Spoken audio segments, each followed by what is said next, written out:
What's going on, you guys? My name's Ty Knots and welcome to Top 5 Unknowns, 5 backpacking horror stories. Number 5. Around 9 months ago, me and my partner had just bought a new 6-month-old boxer dog to keep our 3-year-old Labrador company and decided it would be a good idea to take them for a walk in the countryside. We found a public park nearby and decided to walk through small patches of forest close to a nature reserve.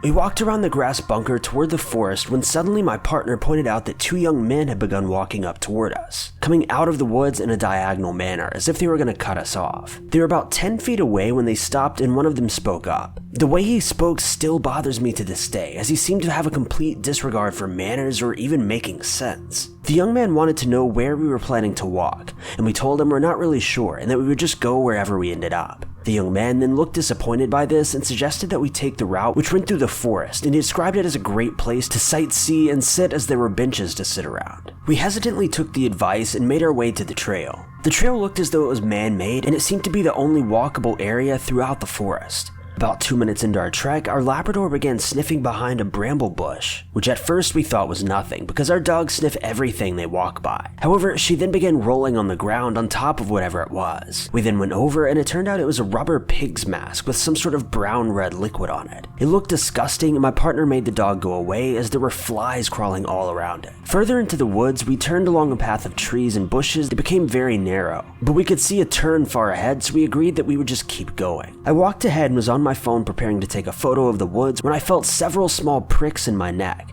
chin, and part of my face. I let out a gasp to alert my partner and he told me to stand still. As it turned out, someone had tied fishing hook to lines and strewn them around the trees on the walkway. It's safe to say that we were both terrified, confused, and angry at this point, and hurried back to the car and left to go back home. I don't want to sound cliche or anything, but as we drove off, I swear I saw someone peeking out of the woods through the rearview mirror.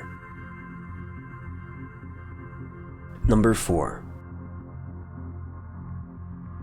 So last year, the day after Thanksgiving, I had to be at work at 8 in the morning. I didn't drive, so I had to take the train, which meant that I had to be at the train station at 6 a.m. I couldn't find my jacket and knew it was going to be cold, but it didn't get super cold where I am, so I just grabbed a throw blanket and started walking. I was almost to the platform for the train and just barely missed the first train that would have got me to work just slightly earlier. And that's when a guy got off. He started yelling stuff at me, but I had headphones in, so I didn't see what all he said. He was riding his bike in the opposite direction, so I didn't think too much of it and just kept walking. All of a sudden, the guy flies up behind me and almost hit me with his bike. He then started cursing at me and saying I had a beautiful body to be so cold in this type of weather. He then offered me his coat, but I said no thanks and that I was fine. All of a sudden, out of the blue, he then starts asking me sexual questions. At this point, I gained my composure and just said, "I'm leaving now." And then he said some other vulgar things as I was walking away. I was so freaked out that I was shaking and was so thankful that he left me alone after I'd walked away, because there weren't any houses or cars around and the only buildings and businesses would have been miles away. So just an FYI, if you have to hike to a train station early in the morning, maybe bring your own jacket. Number 3. My family and a friend of mine went on a bike trail that led deep into the countryside. We traveled maybe an hour and a half to where my dad had pre-parked his van. We then ate at a little pub and walked around a little lake. The plan was that we'd load our bikes in the back and drive back since it was quite tiring. But me and my friend wanted to ride our bikes back since it was a really sunny day. So we took some water and got directions from my dad. He insisted that we don't take the deserted bike trail, but that we take the roads back as it would be much quicker and more fun. Well, after about a half hour, we're pretty sure we're lost. We're along this long stretch of road with farmland on both sides and haven't seen a street sign or building for a while. My friend needs to go pee and was going to walk around this field to find signal as we were nowhere near a road and had no phone reception. So I sit by the road with my bike, sweaty and drinking. Suddenly this car drives by. It was the only one we'd seen in a while, and it was a really nice one. It was a silver, probably BMW or something. But it drives by really slow and in the middle of the road. Then it comes by again. I have no idea where it looped around, but it drove by again in the same direction, but much slower. Then it stops maybe 100 meters ahead of me. The driver door then swings all the way open, but no one steps out. It stays like this for a minute or two, and I start getting worried that someone may be hurt inside of the car. Maybe someone is trying to drive themselves to the hospital or something. So I begin walking towards it. Just as I do, the brake lights start flashing. About halfway to the car, my friend comes out of the field and shouts and asks what I'm doing. Immediately as this happens, the door slams shut and the car speeds away. At this point, I was certain that the driver was up to no good, and I'm so thankful that my friend snapped me out of my stupor, because who knows what would have happened if she hadn't shown up. Number 2. My friend asked me to take him to a suit tailor in the city because his sister was getting married in a couple of weeks. We get to the tailor and I tell him I'll just wait in the car. I sit in my car just listening to music when someone starts tapping on my window. It's this dirty looking guy wearing a wife beater and a gold necklace. I unroll the window and ask him what he wants. He then tells me this story about how he got in a fight with his girlfriend and he needs a ride home and he only lives about 10 minutes away. So I tell him to get back in my car and we wait for our friend to come back inside. So he says that he lives just off the interstate and that he'll let us know when to turn. So we drive down the interstate for about 20 minutes and I say, "Hey, you said you only live 10 minutes away, so are we getting close?" He then replies, "Oh yeah, it's only about 5 minutes from here." Fast forward another 15 minutes and I say, "Hey, it's been 15 minutes. I thought you said you live nearby." He says something about how he was talking about his friend's house, but that his friend wasn't home, so we're gonna have to take him to his house instead, and that it's only 5 minutes past his friend. My friend then says, "Hey, I've got to submit an assignment at 8, so we need to head home." So I tell the guy that we're not taking him any further and that it's been over a half an hour. He then says, "Oh no, it's this next exit coming up right here." So I go down the exit and there's absolutely nothing off of it, just a road and some woods. So I asked him where his house is and he says just up the road, maybe 2 minutes.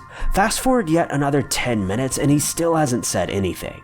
So I stop the car, pull over and say, "You need to get out. You keep changing your mind." He then says, "Oh no, that's okay. My place is right here." And the thing was, there's absolutely nothing there, just woods. So he gets out of the back of my car, walks straight into the woods, and we never saw him again. We then drive back to our dorms. I still have no clue where this guy wanted us to take him. Number 1. When I was about 10 years old, I went to a camp. I'd gone with my friend from school to a day camp where they take you hiking, swimming, wall climbing, and stuff like that. I remember liking it a lot. On the last day, we ended up just going to a park a few blocks from where we met up in the mornings. We would often go there if we came back from an event too early and had time to spend before getting picked up. Well, my friend and I had separated from the group to watch 2 women playing tennis. One of the women then noticed us and immediately stopped and pointed to us. We then walked over and smiled. One of the women asked how our day had been and we said it had been good so far. She then asked if we liked animals and we nodded. She then pointed the other direction of the field and said that her dog was over there. And we looked and we could see a faint bike rack with a white dog tied to it by its leash. She then invited us to go play with him. We said okay and started walking towards the bike rack, excited to see the dog. But as we got closer, we were able to notice more details about the dog, like how it had long white hair and how it would flap in the wind. Then my friend stopped me and said, "Wait, that isn't a dog." We looked closely and realized that it was a bunch of plastic bags that had been molded into the shape of a dog. I looked behind us and the women were walking quickly towards us. So I looked around for our camp leaders, but none of them were close enough for us to yell at them. I then saw a van with the back door open. The van was parked so that the back door was facing directly towards the bike rack, and that's when I told my friend to run. We then ran back to camp and told the leaders, and they took us to the community room and kept a lookout for the people who may have been responsible. I honestly don't remember what happened after that. It was seriously one of the weirdest things that's ever happened to me, but the women were just so friendly looking. Thank you guys so much for watching. If you liked this video, be sure to click that like button. Also, don't forget to subscribe and click that notification bell to keep updated with our videos.